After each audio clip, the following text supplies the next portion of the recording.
How you doing today, sir? I'm doing pretty well. What about you? Good. I'm just gonna wash my hands real quick. What's your name? My name is Romy Trabolski. And what's your date of birth? November 17th, 1991. All right, let's be COVID safe. How you doing? Of course. I'm doing pretty good. What about you? Doing good. What brings you in today? Well, my doctor told me I should come and get a cardiology exam or a cardiovascular exam today. Okay. Any specific reason or just checkup? Just a checkup. He said I haven't had one in a while, so he's like, it's always safe to, Absolutely. Absolutely. Well, are you familiar with how we do it? I mean, he kind of went through it a bit with me, but I'm not 100% sure what exactly is conducted. Okay. Well, all we're going to do is we're going to take a look at the veins and the arteries of your neck. Mm-hmm. Going to feel around. Going to listen. I'm going to do the same thing in the chest. I'm going to have you lean up for some things, roll over for some things, and we're going to get you in and out of here. Okay. All right. Cool. First thing I'm going to ask you to do is lean on back for me. And I'm going to need you to remove your shirt. Okay? Oh, gosh. Yeah. You need me to step out? Oh, Good? no, you're good. Okay, good. I have nothing to hide. All right, go ahead and lean on back. Now, first thing I'm going to do is I'm going to go ahead and just look, all right? I'm just looking for pulsations, trying to locate some veins and some arteries. First thing I'm going to be focusing on is trying to locate the internal jugular vein, all right? Now, what I'm going to have to ask you to do is, we got the table set at about 30 degrees. It's exactly where I need it. And I'm going to just tilt your head 30 degrees this way, okay? All right, I'm going to cut the lighting down. And we're going to use what we have here to try and locate the pulsation of the internal jugular vein. It should be medial to the neck. I can see the carotid pulsating. And I'm looking for the highest portion of the pulse, which has been located. And I'm going to take these rulers and I'm going to measure from that pulsation down to your right atrium in centimeters. Or your sternum, and you're looking at about 5.5, which is good, very good. All that tells me is the pressure that you have going on at the first part of your heart, okay? Now look, everything looks good. We're going to go ahead and cut the lights back on. All right, second thing we're going to do, we're just going to take a look at the carotids, all right? All right. Now, I'm just, you got good pulsations on the right and left side. Now I'm going to work from left to right. What I'm going to do is I'm going to palpate, okay? And then I'm going to listen. I'm going to walk around and do the same thing on the other side, okay? Sounds good. All right, you can just breathe comfortably. I'm just going to try and take a pulse. We're going to try and see if we feel any thrills. Everything feels good. Good pulse. Very good. Now I'm just going to take a listen, okay? We're going to use the bell portion of the stethoscope for this. As I press the bell portion down, I want you to take a deep breath and hold and exhale when I remove the stethoscope, okay? All right. So just take a deep breath, hold, let go, deep breath, hold, let go, deep breath, hold, let go. There were no bruises heard on the patient's right side. Now we're going to go ahead and palpate patient's left side. Okay, I just want you to breathe comfortably. No thrills are present. No thrills. Once again, good, no thrills. Now we're going to do the same thing, listen, okay? So I want you to take a deep breath in and hold. All right. Each time I place the stethoscope, okay? All right. Take a deep breath. Hold. Good, let go. You just slide your necklace down here. Take a deep breath. Hold. Good. Deep breath. Hold. Very good. No thrills are present in the patient, which is good. That takes care of the neck portion of the exam. Okay, now we're going to move on to your chest. All right. First thing we're going to do is we're just going to take a look around. Okay, I'm just seeing where some pulsations are happening, where they're supposed to be or not supposed to be. Right now, everything's looking good. And for the first person, I'm going to do a lot of pressure testing. Okay, we call it palpating. All I'm going to do is I'm going to press down right here. I'm going to come up and press down, and then kind of laterally press down. Okay. All right. What I'm trying to feel for is any lifts or heaves, kicks, or anything that's just unusual that shouldn't be going on, okay? All right, so first we're going to start down here. Pressing down firmly with the palm of my hand. No heaves or kicks are going on. That's good. We're gonna come up here. Press down. Good. And this is checking all sides of your heart, okay? Pressing down. Still comfortable? Good. And lastly, we're going to check for your right ventricle, which is located right here at the xiphoid, right below it. We're going to press down.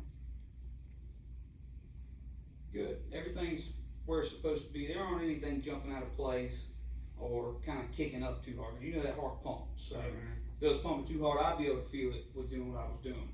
Now I'm going to try and locate the point of maximal impulse. So your heart kind of sits this way in your chest. So right down here, you'll really be able to feel it pumping, okay? And the way I'm going to have you do that is I'm going to roll you over on your left side, and I'm going to really palpate with my fingers to try and find the 5th intercostal space on the mid-clavicular line. Okay? So I'm going to just roll. You don't have to roll all the way over, just about right there. You can put your arm up here, it's no problem. Like I said, we're getting, oh yeah, we're on it.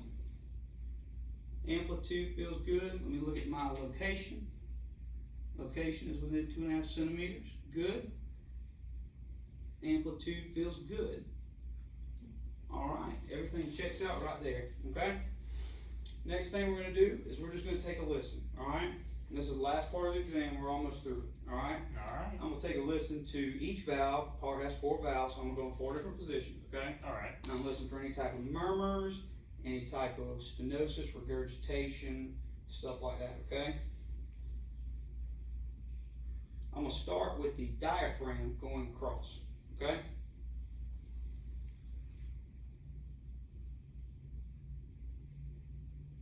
Very strong love dub. That's your S1 and S2 of your heart. Good love dub, love dub. Good. Got a strong heart, Mr. Trabolski. Oh yeah. And very good. Everything sounds good with the diaphragm. I'm going to switch it over to the bell portion. This will allow me to hear some particular sounds that may be present, okay?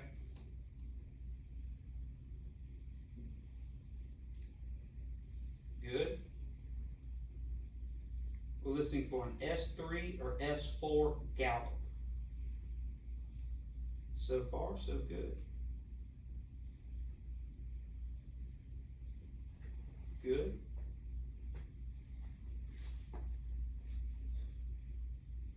Very good. Patient had no S3 or S4 gallop, no murmurs were heard, high or low pitch. Now I'm going to have to do a special technique to get you back on that same side that you were on. I'm going to try and check for what they call mitral stenosis, okay? So everything's looking good. Don't think we're going to hear it, but I do want to check just in case. Of course. So let's, I'm going to use the bell of my stethoscope. And I'm going to roll you back over and put it on that PMI. What this position does is if you had it, it would intensify what's going on. I'd be able to hear a little better. But it is not present. That is good. Okay? Last thing I'm going to ask you to do is just go ahead and sit up for me. Come into the bed. We're going to check for what we call aortic regurgitation. Alright? What that is I'm going to check up here and then I'm going to check down here. Okay? I'm going to use the diaphragm of my stethoscope and just to see if we can hear it, I'm going to ask you to exhale. Like I said, that'll help me, if it's present, intensify it. Okay? Alright, so exhale, and we're going to lean you forward, and I'm going to listen. Alright? Alright. So exhale, lean forward. Good. Very good. Breathe in. Mr. Trabolski, by all my accounts, everything looked good. All right, sweet. All right. Well, thank you for coming in today. All right, thank you so much. Hi there, Mr. Trabolski. My name is Gabe Roberts. I'll be completing the peripheral vascular exam on you today. Just give me 1 second. I'm going to go ahead and wash my hands real quick, okay? All right. But so far, what the peripheral vascular exam includes is I'm just going to take a look at your legs, front and back, and arms front and back, and also around your neck and head to see how your veins and arteries are doing and if they're kind of conducting blood like they should. So if you don't mind, just remove your shirt for me and we'll get started. and then just lie on back. Now, we always like to do the top to bottom approaches with these things, so I'm going to go ahead and start with the arm, okay? All right. So with the arm, I'm going to assess for size, symmetry of both arms, and I'm also going to look for any sort of alterations in pigmentation, any ulcerations, rashes, or scars, and I'm not really seeing anything besides something right here. It's just a little baby scar though, nothing too big. And then I'm going to check for pulsations in the radial artery. So far good. And I'm also going to go to the radial artery, which is going to be between the brachial and the triceps muscle.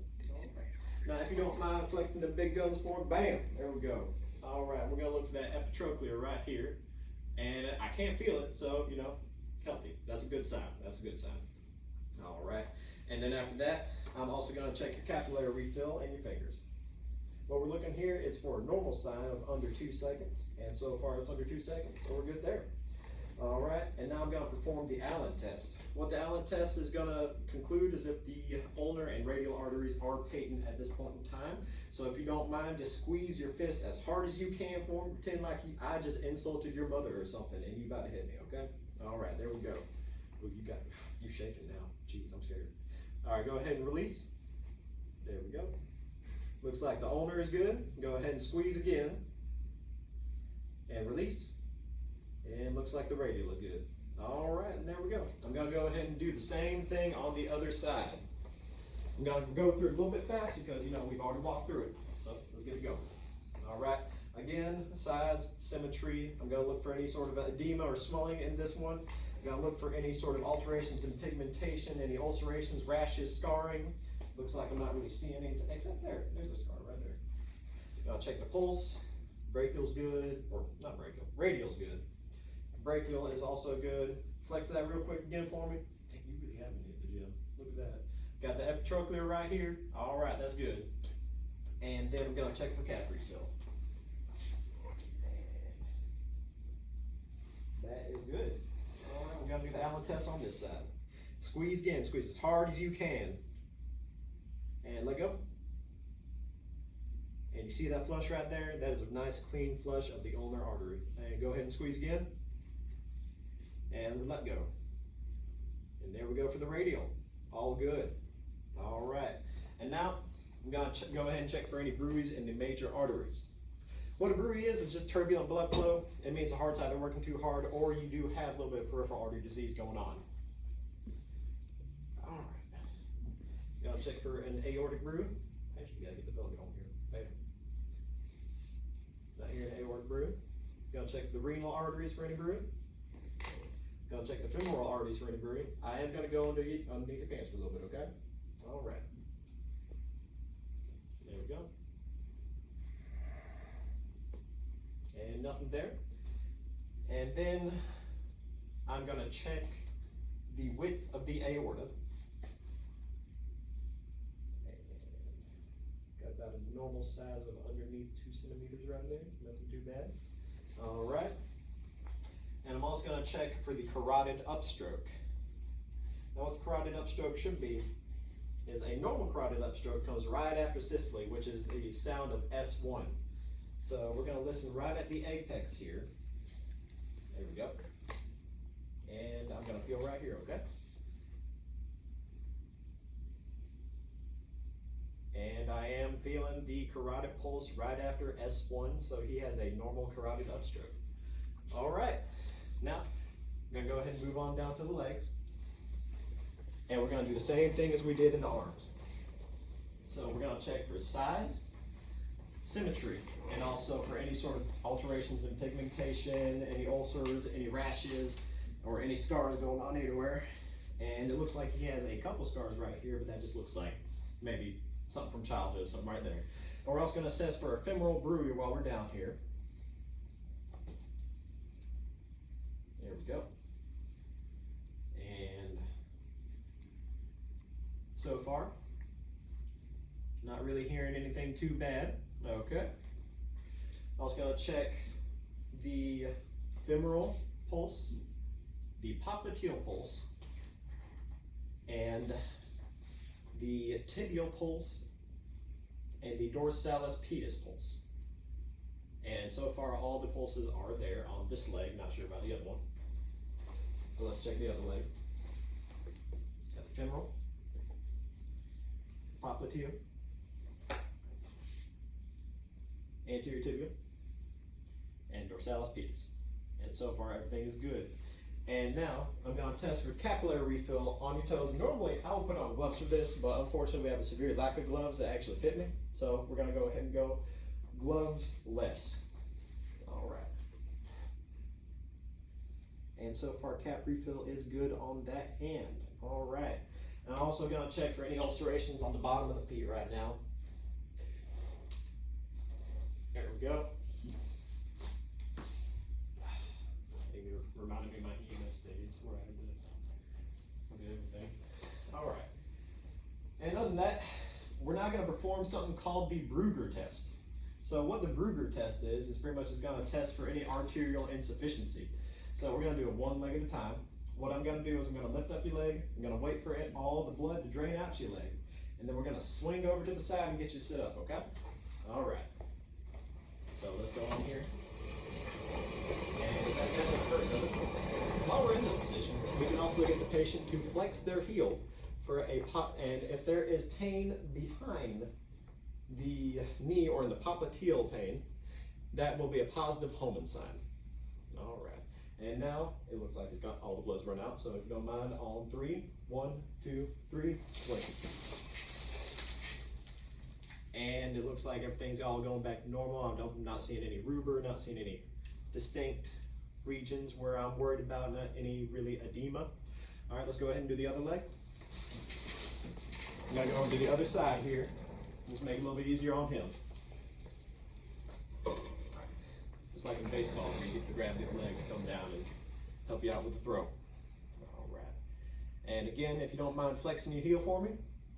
Any pain right there? Nope. All right. And on 3, 1, 2, 3. Here we go. And not seeing any rubors, seeing good flow back in there. All good. And while I'm down here, I'm also going to check for any varicose veins, any venous pattern that may seem irregular. I'm also going to check for any sort of hair loss or hair pattern going on, which could suggest some sort of edema to me. All right. And other than that, I believe that does conclude our peripheral vascular exam. Thank you very much for coming in today.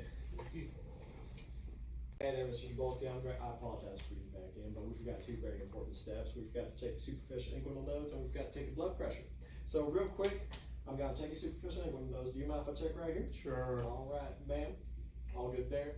All good there. Normally, if you can't feel it, that means it's a good sign. And now we're gonna check your blood pressure, okay? All right.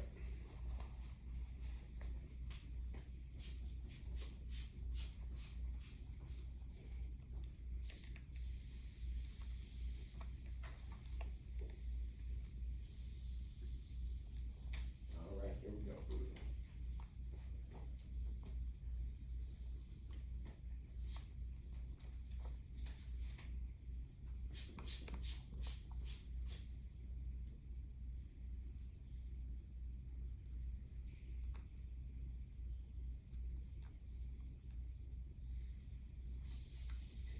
And that blood pressure is 132/60. Thank you very much for coming back in. Mahalo.